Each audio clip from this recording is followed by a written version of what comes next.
going to fit in with the guys they have. I truly don't think there's a bad pick in the first three. I don't think it matters whichever way it goes, to be honest So with it's really you. about fit then, right? Like if you would say the top three guys, including Holmgren, are sort of all really good players that project well. It depends on what fits you. What fits you, and these guys are good enough that if it doesn't fit, you're going to make room for them. So, it's not like, okay, we have these three things, this guy would come in, please. If all the scouts are right, and the little I've seen all of them, Paolo's the one I've seen the most. Paolo grew up with my son playing AAU. I've been watching him for 15 years. They've done their homework. These three are that good, and they're going to fit in wherever they end up. Is there a reason why? Now, first of all, Vegas always knows, right? Because all along it's always been, no, it's going to be Jabari Smith, Even Woj has been strong on that. We always trust what Rose has to say. But Vegas was yesterday saying, oh, no, the odds are on Banchero going number one. And then this happens only a moments ago. Was there is there a change? Could something like PJ you talked about, you can get a call, but they have the number one pick. Nobody's calling them for the number one pick. So what would create this change? All right, Adam Silver, we're going to find out any moment. Here he is with the number one pick. With the first pick in the 2022 NBA Draft, the Orlando Magic select Paolo Banchero from Duke University. Bobby Marks, player profile.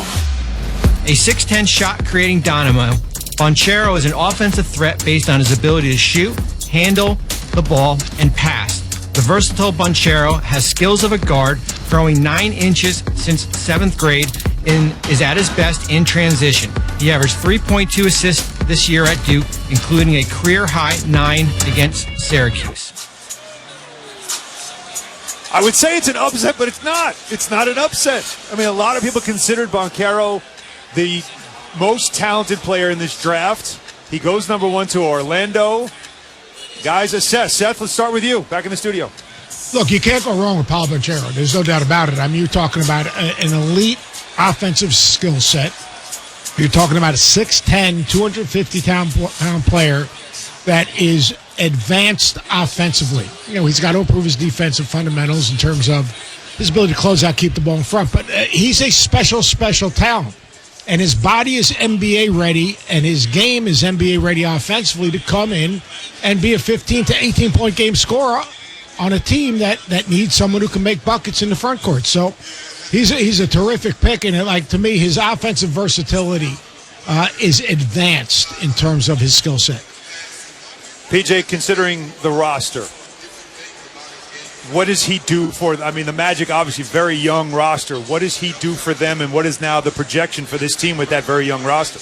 Well, he's going to get opportunity, and that to me, it's a topic for another night. Is it better to play on a team that's really not that good and is probably not going to go to the playoffs and you can't win a championship, or is it better to sit on the bench and have another role? He's ready. He's going to be a candidate for Rookie of the Year. He's going to get big minutes, similar to what Kevin Durant did for us. I think they're a better team. The rest of that roster probably a little better than we had in Seattle back in 07, 08. He's ready right now. And I'll tell you what, it's interesting because he's been saddled with this since he was like a young guy in high school. People said, hey, he could be the number one player in the draft. Well, guess what? He's lived up to that. Yeah, it's a great story that he is. And the idea of going to a team where you're going to play a lot, that's a good thing, but all the pressure on him to perform at such a young age. But I know you hate comparisons, but Corey, I'm going to start with him. We're going to have some fun tonight on these comparisons. This is him saying he loves watching highlights. Banchero, I talked about, he's just a junkie when it comes to NBA highlights, and a player he loves to watch the most, LeBron James. And you know what? And I love that about Paolo, and I've been fortunate to be around this young man since he was a freshman in high school. Spent a lot of time with him, know him very well. Happy for him being chosen number one, and this is what I've been saying all year long in college basketball. He's the best prospect. He's the number one pick. I didn't think it would come to fruition because I don't know that he's necessarily the best fit for the Magic, but he is the best prospect. Why do you say that? Well, because when you look at Orlando and what they have, they took Jalen Suggs a year ago. You've got Cole Anthony. They've got a backcourt that is relatively young and set. And then you've got Franz Wagner, who was a all-rookie team member this year who can play the three. You put Paolo at the 4 position with this group, but the problem is Paolo is best as a playmaker, as a ball-handling 4-man point forward. So where he loves LeBron, I honestly see more Giannis because he's a rebounder at 6'10", 255. He's bigger than Bron was when coming into the league, and he's taller. So when you think about that, playing at the 4 position, he puts teams at a disadvantage because very few 4s are used to getting back defensively and then having to build that wall to stop a ball handler from getting to the rim. Orlando doesn't have much shooting, and that's the concern. As good as Cole Anthony and Jalen Suggs are, neither of those guys are great three-point shooters, and you need that when you're spacing it with a point forward like Paolo should be. Seth, your thoughts? I totally agree. That's exactly where I was going. And they need a guy who can make shots to open up the floor. Franz Wagner is a terrific passer as well and a slashing elite defender, but I just thought a shot maker alongside that lineup was more important in terms of moving forward, and a guy who can defend multiple positions. What we're also going to see in this draft is a lot of pedigree players. You know, the mother played basketball. His mom played basketball. His mother played in the league, in the WNBA. Father played college basketball. We're going to see a lot of that. It's becoming that now, these second-generation players where there's a lot of influence. PJ, as a coach, do you love having – like, you love to have the son of a coach, but to have the son of athletes, is that a difference maker? I think it's a plus. I think high up on the list, no, but it's definitely a positive. And the fact that he's from Seattle is the most important thing. Of course. We get the pleasure of getting Paolo in here with us right now. The suit, the fit is on point. When did you know that you were going to be the first pick? Because all along you weren't supposed to be that. Vegas said you would, but no one else thought so. When did you know? Literally, probably 20 seconds before the pick, Mike told me, Mike Miller, my agent, looked at me and said, congratulations. And, so it was real quick, but, it was worth it. It was worth it. Well, young fella, we did it. Hey, we go back to St. Louis. We go back to SLU, 4 summers ago, and you sitting in the corner by yourself, not talking to anybody, to being the number 1 pick in the NBA draft. I know that this is something that you've dreamed about, that you thought about. You gave up football to be in this point. How are you feeling right now, the emotions? What's going on inside? Man, Corey, listen, I never in my life cried tears of joy, ever. Never have been so happy to where I cried, but I can't even keep it together barely right now, man. It's crazy, man. Like you said, going back to them days, St. Louis, Elite 100, just kept dreaming, kept working. And to be here is crazy. Let's go back a little further, man. You're my neighbor. Been playing against my son for 15 years. Yes, sir. Beating up on him. They don't know how tough it is to quit football when you go to O'Day either. Yeah, exactly. Paulo, all those years and the expectations that you've had, that to me is almost as impressive as what you've accomplished, because for so many years, people said that was expected of you. How difficult was it for you to grow up with everybody telling you you could be this good eventually? I wouldn't say it was tough. I had a great support system. My parents been there for me my whole life. They always never let me get too high, never let me get too low. They was always there to keep me level-headed. So I give all the credit to them. And, I just kind of have a laid-back, no pressure type of attitude. And I take it everywhere I go in life. And basketball is one of the main things for me that I'm able to, step on the court and really just have fun and play and not let the pressure get to me. You're number 1, man. Yeah, Paolo, this is clearly a genuine emotion for you right now. It's amazing to think that you found out almost just when the rest of us did. Congratulations. Enjoy the night. All the best to you. Thank you, guys. Thank you so much. Paolo Banchero, the number 1 pick in the draft. Something he said he found out 30 seconds before the draft. Now, while we were talking with him, and we wanted to stay with him because if you didn't hear it, there was emotion not only in his voice, but also in his eyes. The number 2 pick was made by the Oklahoma City Thunder, and it was Chet Holmgren. Bobby Marks, player profile. The biggest difference maker in this year's draft, Holmgren is a force on the glass, averaging 9.9 rebounds and 3.5 blocks per game. He has NBA range, shooting 39% from 3 this season. Standing at 7 feet tall, Holmgren is at his best in transition as the primary ball handler and had 6 games this season of 3 or more assists. So Chet Holmgren goes number 2. I think that was always supposed to be the case, right? That was the way it was supposed to go or maybe not, but the way the number 1 pick went has changed. As PJ pointed out, one call is made and things change. Before we get to Holmgren, though, real quick, just because I didn't get the reaction, 30 seconds before the pick was made is when he found out. You could see it. Tears were in his eyes. He was still processing it as we were talking to him. Well, you always wonder whether teams are just, have been kind of misleading everybody, or is there a deal behind this?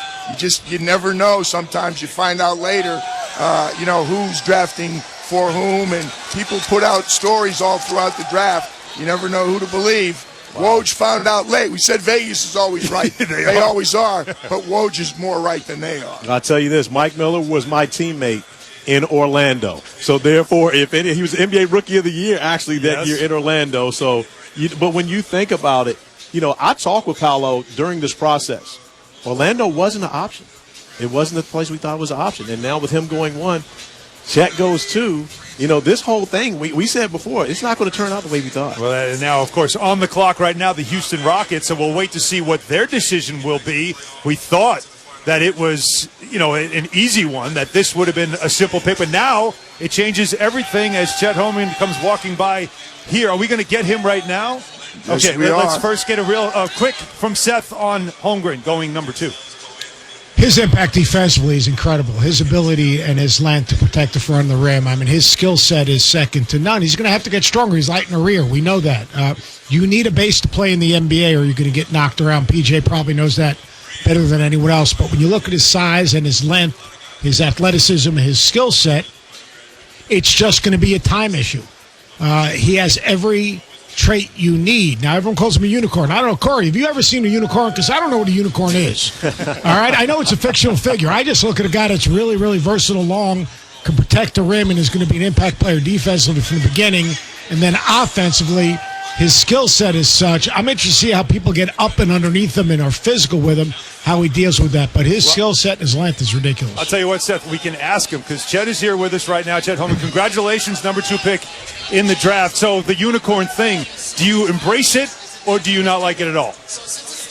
It's just one of those things that, I don't control what people say. If they say I'm a unicorn, that's their opinion. I don't focus too much on the outside noise. I just wake up every day with a plan on how to get better, and I execute that and put all my effort into that. Chet, we had you at the Nike Elite 100 summer 2019, and you weren't a long time ago. Exactly. You weren't a Nike guy. You were one of the very few guys that weren't on the Nike circuit coming in. But you showed us your toughness. And that was the first thing I think everyone noticed about you. Rasheed Wallace loves you because of your toughness. That's my guy. Shout out Sheed, man. He talks about you constantly. Is that the thing that you feel carries you, makes you an NBA great? Because you're going to be as tough or tougher than anybody on the floor. Yeah, I think at the end of the day, you got to have toughness. You can have all the muscles in the world. If you can't pair it with toughness, it's not going to get you very far. So, I just try to, make my heart the strongest and hardest working muscle in my body. Chet, when I was talking to Coach Few, he told me you were a relentless worker, you were tough mentally, you were wiry, and he said every morning if he went into the room, you knew you'd be lifting, watching film, or working out. Not a doubt in his mind how successful you're going to be. When you went to Gonzaga and you followed your good friend there, what were your expectations and how did that year go for you? I expected nothing but the best. If we can just pause I'm sorry, Chet, 1 second, just to go to the commissioner at the podium for the 3rd pick. With the 3rd pick in the 2022 draft, the Houston Rockets select Jabari Smith Jr. From Auburn University. So the top 3 is expected, just not in the order as expected. That's the way the draft goes. Go ahead, Chet. I'm sorry for interrupting. We got to repeat the question. Gonzaga, how did the year go for you? What'd you expect, and how's that worked out? I expected nothing less than the best, and that's what I got. First-class organization from top to bottom, coaching staff, support staff, players, community, and school staff, all the way down the list. First-class organization. They helped me learn so much, helped me get better every single day, and I couldn't be more than thankful for that. They loved you too. Why wouldn't I love him, PJ? Are you kidding me? Even Fewy on his grumpiest day should love this guy. Hey, Chet, obviously the transition from high school college is one thing. The transition to the NBA. What's the one thing you say, you know what? I've got to do this to have an impact, have the impact I want to have when I get into the league. Continue to get stronger and take care of my body. To have a long and successful career, you got to take care of your body no matter what frame you have. And just like any other young player coming into the league, I know I have to get stronger and continue to work on that, as well as continue to work on my skills. It's a full package that you need, and that's what I plan to work on. Chet, congratulations. All the best to you. Thanks so much for stopping by. Enjoy the rest of the night. Thank you very much. Chet Holmgren going to Oklahoma City, a roster with a lot of young talent on it. Now they have one of the biggest young talents in the game. So while we were talking with Chet, it was Jabari Smith Jr., who was taken number 3 by the Houston Rockets. Here's Bobby Marks. Bobby Marks, player profile. Smith was the most dynamic shooter in college last year, converting on 42% of his three-pointers. He is at best coming off screens and pulling up in transition. Measuring at 6'10", Smith is a versatile defender, can guard multiple positions, and is coming off a year where he averaged a little over 1 block and steal per game. He is the complete two-way player. The complete two-way player. A Houston Rockets team that defense was an issue. They could use two-way players. PJ, how's the fit in Houston? Again, the fit with him is going to be good anywhere. They need help. It doesn't matter if there's duplication. What he brings to the table, and people talk about he's a win. He's enormous. He shoots the ball. He releases it up near 6'10", where Kevin high release. releases the ball. So he's going to be able to get his shot off. He's not a good shooter. He's an excellent shooter. He's a way above average defender at more than one position, which is really important.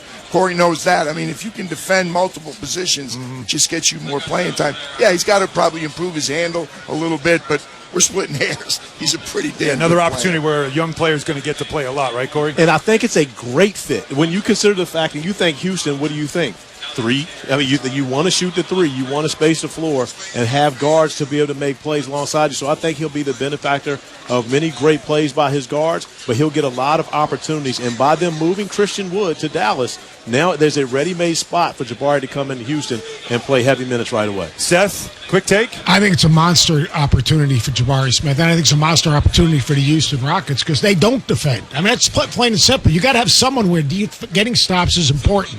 You got to have someone who has the versatility to defend multiple positions. The shot making he's not a good shooter. He's a great shooter. But where he can bring another value is on the defensive end, which I think he's going to be an impactful player. And if you're trying to build a championship culture, you got to have some guys that make defense a priority, and he has done that in his short career. Jabari Smith Jr. joining us right now. The hat on his head, Houston Rockets. I'm not sure it was the hat you were expecting to get, but still, a top 3 pick, not bad. How are you feeling right now? I'm happy to be where I'm wanted. You know what I mean? So just happy to get in and get ready to work. You know what I mean? And just change this culture around and win some games. And Jabari, you didn't go into college as the top-rated guy. And now, right now, you're the 3rd pick. Do you carry that as a chip on your shoulder because you didn't go 1 and you went 3rd? Do you carry that moving forward into your career? Definitely. Jason Tatum, Jaylen Brown, there's a heck of a lot of players that went at number 3. Talk to me about Coach Pearl and talk to me about you. Where did you get the motivation and how did you become such an excellent defensive player? If we could just pause 1 second as we have the number 4 With the pick, 4th Adam pick Silver. in the 2022 NBA Draft, the Sacramento Kings select Keegan Murray from the University of Iowa. Keegan Murray. Okay, that's a switch. We go back with Jabari Smith Jr. I apologize. We're trying to get the picks in. Continue your thought, please. Can you repeat your question? I'm sorry. Were you a good defender? Did you know how important defense was? Or did Coach Pearl turn that up a notch with you? My dad kind of drilled it in my head just going into my 11th, 12th grade year. As I approached college, he was just like, you got to do something to separate yourself. You know what I mean? So making my college decision, I wanted to choose somewhere where it was going to challenge me to defend, where it wasn't just going to be give you the ball, you know what I mean? So I wanted to go somewhere where I was going to be able to show off all assets of my game, and that included defense. So as I got to Auburn, Coach Pearl and his staff just really emphasized how good of a defender I could be, and I feel like I showed that. Keep doing the same thing. The only guy you ever get interrupted for is Commissioner Silver. Nobody else can interrupt you now. Although Seth wants to jump in, he can't be interrupted. No, I don't know about that. Jabari, congratulations. First of all, I don't care 1 or 3. You're going to get an opportunity to have an impact right away. when you say Houston Rockets and you say, well, they need to improve defensively or whatever, what is the main thing you want to bring to that program? Because, like, hey, when you went to Auburn, it wasn't as fashionable, even though you'd been to a Final Four. What do you want to bring to that organization?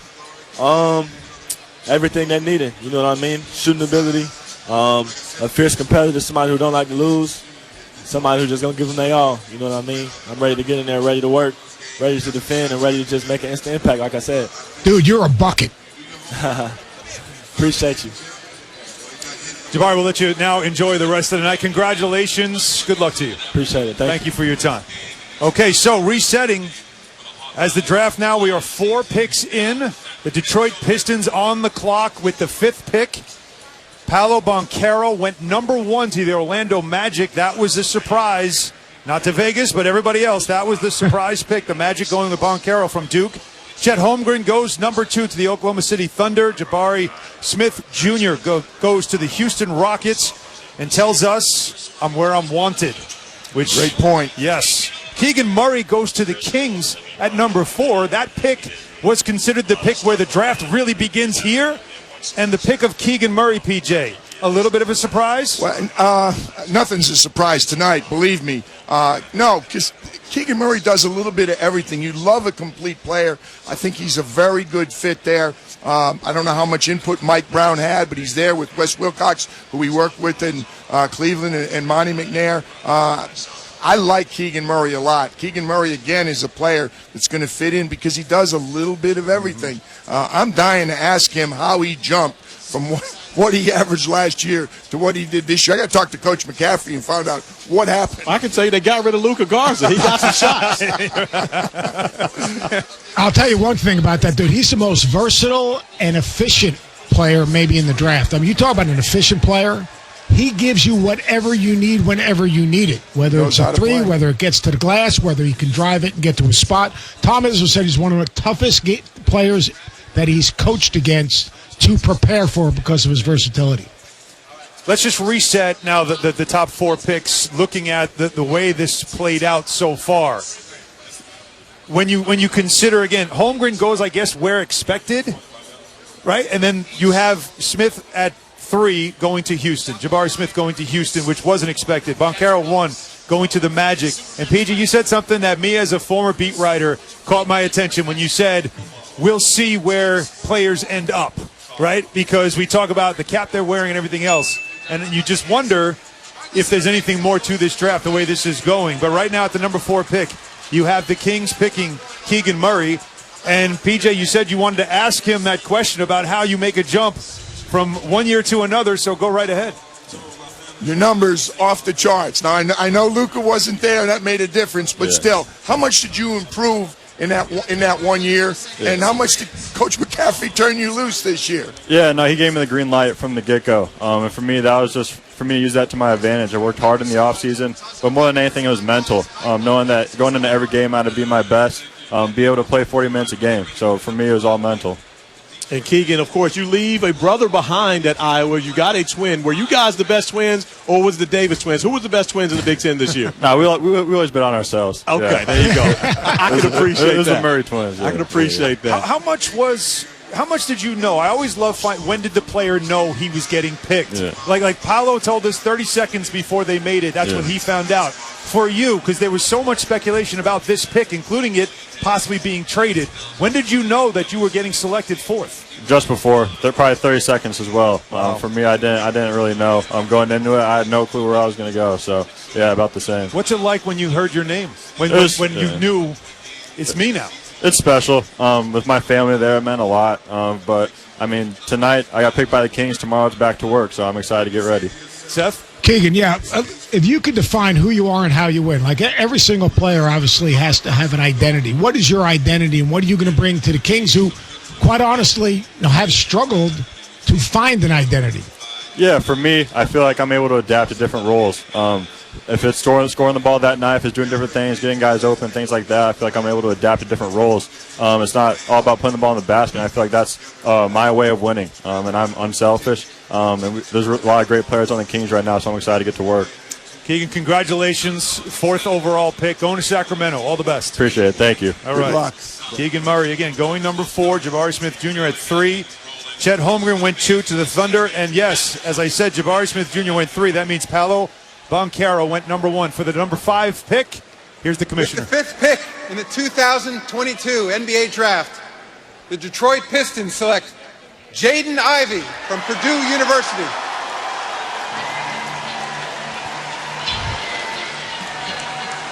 Jaden Ivey goes 5th instead of 4th. The Pistons with another guard, Bobby Marks. Bobby Marks is on TV. So instead, we will discuss Jaden Ivey. With this pick here with the Pistons, he thought he might be the 4th pick. He thought he might be going to the Kings. This is a player that could have been going, as Spike Lee comes over to the table to let us know that's the player we thought the Knicks were getting. Yes, Spike, we did. But instead, he goes to Detroit. And now, coming up next, the Indiana Pacers on the clock with the 4th pick. You're listening to the NBA Draft on ESPN Radio and the ESPN app, presented by Boost Mobile.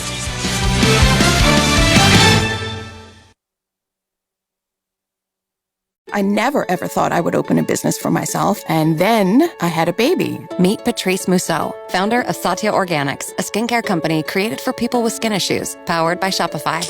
When Esme was about 8 months old, she developed eczema. The doctor's only option to me was steroid creams. I just started experimenting in my kitchen crock pot. I actually found something that cleared her eczema up in 2 days. After about a year or so of just selling it out of my kitchen window, I decided to make a business out of it. Shopify templates are fantastic, and their customer service is absolutely stellar. You can buy Satya online, you can buy it in stores, you can buy it in our social channels, and that's all made possible by Shopify.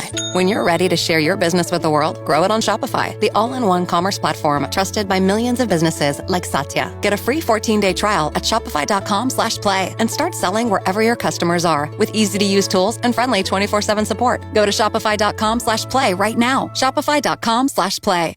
Home. They say it's where the heart is. They also say it's wherever you make it. They don't say it's where you unload your stuff, get tired halfway through unpacking, use some boxes as furniture, realize your oven mitt's in a box that doubles as a nightstand, don't want to buy a new nightstand, and use a towel as an oven mitt instead. But no matter where you call home, Geico makes it easy to bundle and save on renters and car insurance. Easier than grabbing a piping hot pan with a towel that's a bit too thin and trying to quickly get it to the counter. Ooh, hot, hot, hot, hot, hot.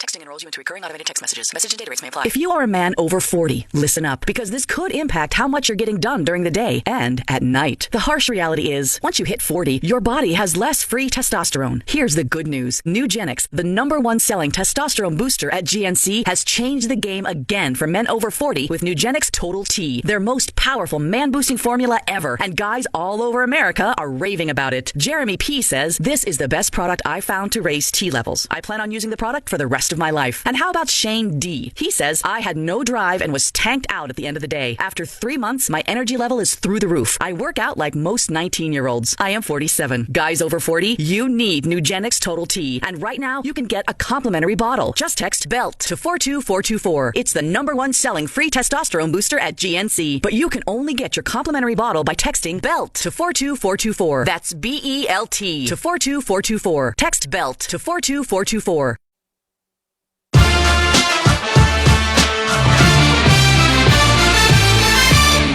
This is the 2022 NBA Draft on ESPN Radio and on the ESPN app. The NBA Draft on ESPN Radio is brought to you by O'Reilly Auto Parts, your professional parts people here at the Barclays Center. Alan Hahn, PJ Carlissimo, Corey Alexander. We have Seth Greenberg back in the studios in Bristol. The Indiana Pacers now on the clock at pick number 6. We are 5 deep already in this draft, and it has been eventful as expected. Paolo Banchero went #1 to the Magic. Chet Holmgren went #2 to the Thunder. Jabari Smith Jr. to the Rockets at 3. Keegan Murray at 4 to the Kings. And Jaden Ivey, Detroit at 5. You heard the chimes. The pick is in. We'll see where the Pacers go here. But so far, like I said, guys, an eventful pick. And Seth, you love the fit of Ivey in Detroit. Well, playing with Cade Cunningham, one of the great things Cade Cunningham does is advance the ball up the floor. If you advance the ball up the floor with space for Jaden Ivey, he's going to make a play. I always say he's got a little bit of John Morant in terms of his different ways to finish and his athleticism, and Russell Westbrook. You advance past to him, he's going to make a play, and he's a very good open court passer. He's got to improve a little bit coming off ball screens. I think it's a great fit, a dynamic player to complement Cade. Corey, you love comps. I know you love comparisons. If that's not the biggest oxymoron. Oh, we have Adam Silver at the podium for the 6th pick by the Pacers. With the 6th pick in the 2022 NBA Draft, the Indiana Pacers select Benedict Mathurin from Montreal, the NBA Academy Latin America, and the University of Arizona. Bobby Marks, player profile. The 6'6 Mathurin is a dynamic scorer and is coming off back-to-back seasons at Arizona where he shot 42 and 38% from 3. On offense, he is at his best coming off screens, pulling up off the dribble, and getting out in transition. All right, that is the pick there for the Pacers, Ben Mathurin. But we have right now joining us the 5th pick in the draft, going to the Detroit Pistons, Jaden Ivey. The emotions are flowing and totally understandable, Jaden. If you can try to sum it up and how you feel right now, how would you put it? Man, it's just crazy to be in this arena right now. I'm just trying to, soak it all in. I work tirelessly to, improve my game year in and year out. And